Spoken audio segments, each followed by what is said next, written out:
ফিলিস্তিনের কোনো অস্তিত্ব নেই গুগলের ম্যাপসে। গুগল ম্যাপসে যদি আপনারা ফিলিস্তিন লিখে সার্চ করেন, সেখানে ফিলিস্তিনের বদলে বরং সেখানে ইসরাইলের লেবেল দেখায়।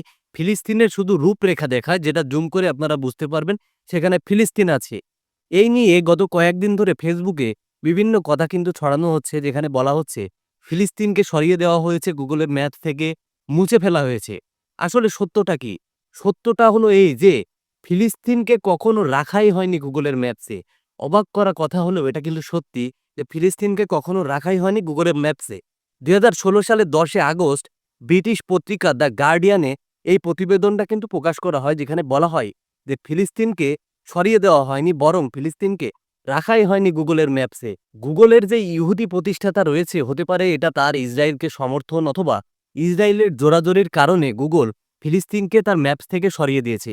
এমন হতে পারে। জাতিসংঘে কিন্তু অনেক দেশই ফিলিস্তিনকে স্বাধীন রাষ্ট্র হিসেবে মেনে নিলেও এখনো অনেক দেশ কিন্তু মেনে নেয়নি, যেমন যুক্তরাষ্ট্র।